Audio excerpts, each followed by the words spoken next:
Prossimo argomento con i ragazzi del CAMP e del Consorzio per l'assistenza medico-psicopedagogica di Rivarotta di Teor, che è una località naturalmente della nostra bassa friulana. E abbiamo gli educatori Leo e Alessia che è qua, no? E oggi sono venuti anche alcuni ragazzi che fanno parte di questo istituto e vi presentano l'esperienza che loro hanno fatto nel realizzare una meridiana in mosaico. Il presidente di questo consorzio, tra l'altro, è ben conosciuto qui ad Aiello, è il nostro Renato Nuovo, che lo troviamo qua in sala, anche sindaco di Aiello per diverse legislature. Lo ringraziamo per essere qui con noi. Allora io passerei la parola a te. Salve, buongiorno a tutti. Solo Omnibus Luce è il motto che abbiamo messo nella nostra meridiana, scelto da noi dal dirigente CAMP, dottor Italo Moro, a indicare che il sole splende per tutti.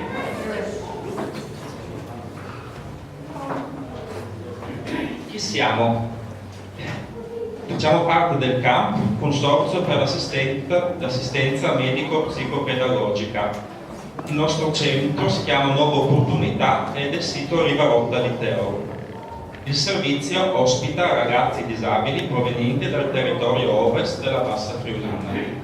Le finalità del servizio mirano a sviluppare il più possibile l'autonomia dei ragazzi, promuovendo la loro realizzazione, educando a un vivere comune e responsabile.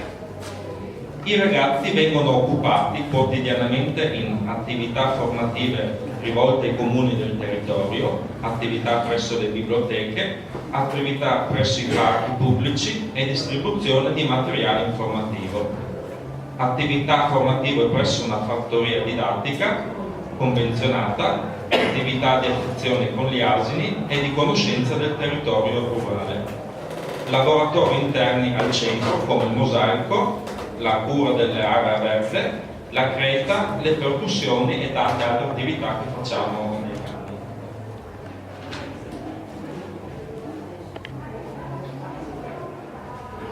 Il progetto che qua vi presentiamo si chiama Il Sole Mangia le Ore. Oggi siamo qui per presentarvi questo progetto ideato nel 2014 con l'intento di valorizzare il laboratorio di mosaico svolto al centro ormai da numerosi anni e che per i ragazzi è un'attività gratificante e appagante. L'idea della costruzione di una meridiana nasce da una curiosità emersa nel gruppo di ragazzi e dalla possibilità di dare visibilità alle loro fatiche esponendo l'opera su una delle pareti esterne del centro. Ora vi racconteremo l'esperienza.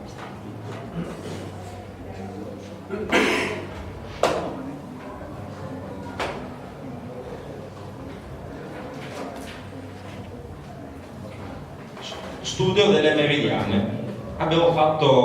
Ci sono varie fasi. La prima fase sono stati degli incontri teorici presso il centro con il presidente del circolo Navacca, Aurelio Pantanali, e poi abbiamo fatto anche delle visite guidate da Aiello.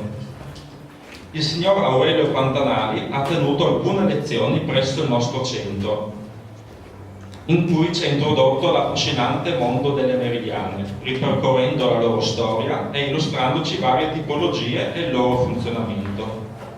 Ci siamo poi recati ad Aiello, dove abbiamo avuto modo di sperimentare quanto preso durante le lezioni grazie al figlio Giacomo.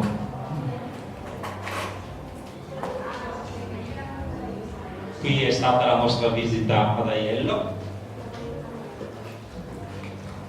Giacomo che ci ha illustrato le meridiane presenti.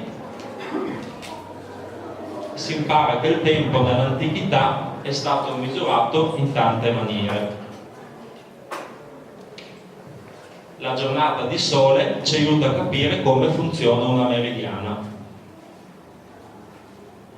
Si passeggia lungo le vie di Aiello ad ammirare le tante meridiane.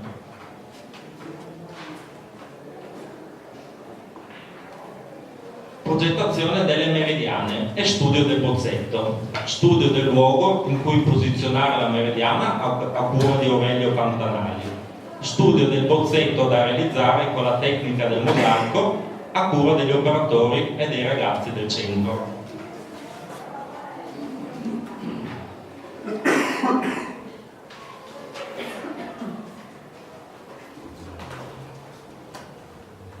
Il signor Aurelio Pantanali ha calcolato quale fosse la facciata del centro più idonea all'esposizione della meridiana ed ha stabilito quale fosse il supporto migliore su cui realizzare l'opera.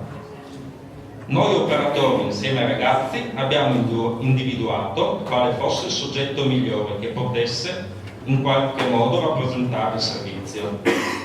La scelta è caduta su una foglia, in quanto rappresentativa di molte delle attività svolte al centro, come vi abbiamo già precedentemente accennato. In particolare, le foglie caratterizzano l'attività di cura e manutenzione dei parchi pubblici e del bosco di cui ci occupiamo. Passaggio successivo è stato lo studio dei colori. L'intento è quello di rappresentare attraverso il passaggio delle tonalità calde a quelle fredde lo scorrere del tempo, nelle stagioni e la loro ciclicità. Questo lo osserviamo ogni giorno nelle attività che facciamo, notando i mutamenti del colore e la consistenza delle foglie. Questo è il bozzetto disegnato assieme ai ragazzi del centro e che successivamente ci servirà la base per il successivo mosaico. Poi accanto abbiamo lo studio e la progettazione delle linee della meridiana. Esecuzione del mosaico e delle decorazioni della meridiana. Ecco, qua abbiamo alcune immagini dove praticamente prepariamo con i materiali tipici del mosaico, quindi il ceppo e la materina, stiamo tagliando le tesserine che andranno successivamente a decorare la meridiana. In questa fase c'è anche una lunga selezione dei colori perché il soggetto che abbiamo scelto ha tanti colori. Il supporto è un pannello alveolare dove noi abbiamo tracciato il disegno e dove abbiamo pian piano, dopo un lungo tempo, iniziato a incollare le tesserine.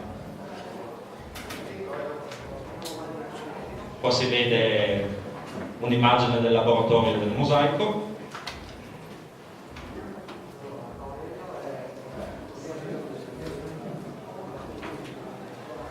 Posizionamento dell'ognomone è messo in loco della meridiana.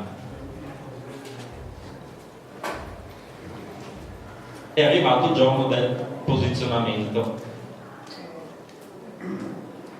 Si fissano i ganci di supporto al pannello, si scalda la resina per accelerare la presa. Tutti insieme si posa il pannello sulla parete.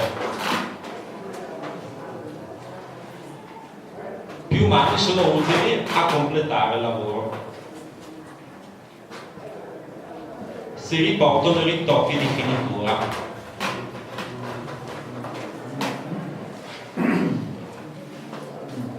È arrivato il momento dell'inaugurazione, tutti felici e contenti per il bello risultato. La meridiana si presenta con tutta la sua bellezza.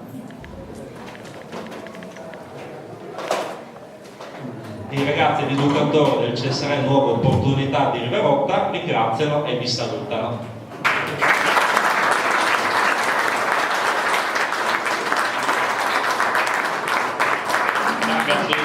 Sono qui in nome di tutti i miei compagni presenti per ringraziare il signor Aurelio Pantanali per averci raccontato con passione la storia e il funzionamento del meridiano. e soprattutto grazie della sua competenza di averci aiutato a realizzare la meridiana opposta nel nostro centro, in cui siamo molto orgogliosi.